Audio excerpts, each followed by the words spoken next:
Bonjour Michel Mondet. Bonjour Thibault. Vous êtes président d'Aquéance Consulting et on va évoquer aujourd'hui la tendance dans les entreprises françaises à user, à abuser de la réunion, si bien qu'on évoque aujourd'hui ce mal français que serait la réunionnite. Alors, qu'est-ce que vous en pensez, vous, à votre niveau? Est-ce que vous avez l'impression de perdre votre temps dans d'interminables réunions? Vous savez, vous connaissez Thibault, hein, les réunions, il y en a trop et pas assez. Je pense surtout qu'il n'y en a pas assez, qu'il n'y a pas assez de bonnes réunions.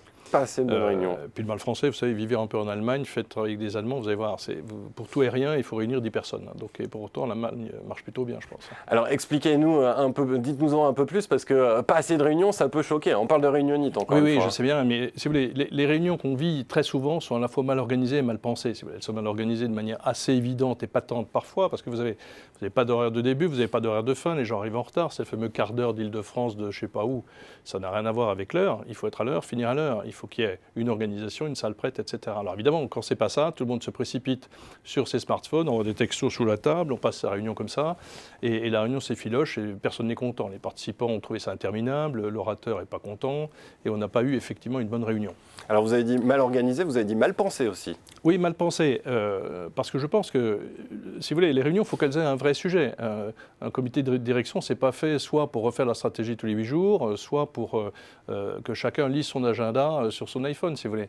Une réunion, elle a un sujet, de quoi va-t-on parler, de quoi ne va-t-on pas parler, que tout le monde puisse participer. Si vous voulez, on a un vrai sujet qui est embêtant, c'est qu'en général, la réunion, il y a une personne descendante, qui est le sachant, l'acteur, l'orateur, peu importe.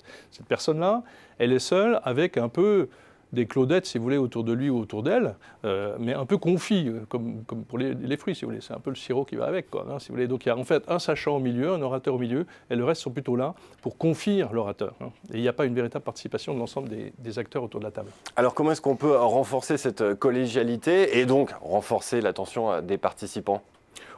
Très simplement, déjà, je pense qu'il faut formater les réunions. Hein. Il faut les formater beaucoup plus courts pour qu'elles soient plus fréquentes et puis qu'on fasse participer plus de monde. Donc des réunions d'un quart d'heure, c'est possible. Il faut les prévoir, commencer à l'heure, finir à l'heure. Il faut avoir un sujet précis à traiter. On peut passer à une demi-heure, trois quarts d'heure. La durée n'est pas importante en soi, mais il faut avoir une durée courte, bref, s'y tenir. Et deuxièmement, avoir un ordre du jour, quand les réunions sont régulières, qui est un ordre du jour permanent. Hein, et un ordre du jour éphémère, qu'on puisse savoir à quoi sert la réunion de manière régulière et qu'est-ce qu'on ajoute à cette réunion-là, parce que ponctuellement, l'actualité, le projet ou les événements de l'entreprise font qu'on y ajoute un certain nombre de sujets à l'ordre du jour. Mais est-ce qu'en faisant de la sorte, on ne dégrade pas d'une certaine manière la qualité des échanges qui peuvent intervenir au bout de plusieurs longues minutes, enfin au-delà de la demi-heure de discussion par exemple?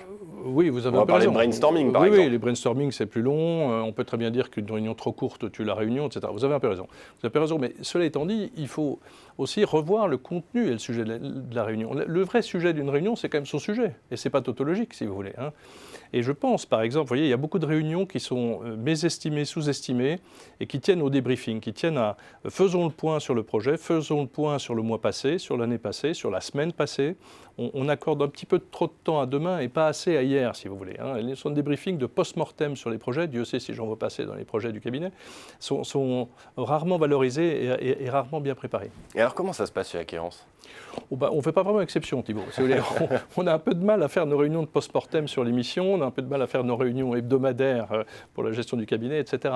Non, je crois qu'il faut vraiment qu'on fasse attention. Il y a en quelque sorte, il y a un effet Doppler aux réunions. Hein. Il y a toujours cette envie d'avenir, évidemment, qui mord un petit peu sur la satisfaction d'hier, mais je pense qu'il faut consacrer autant de temps à l'un et à l'autre et avoir des réunions autant pour faire des débriefs, des post-mortem, tirer les leçons, hein, se satisfaire de son passé pour essayer d'un peu mieux préparer son avenir. Eh bien, à garder en tête lors des prochaines réunions que ceux qui nous écoutent vivront. Merci beaucoup, Michel Mondet. Thibault.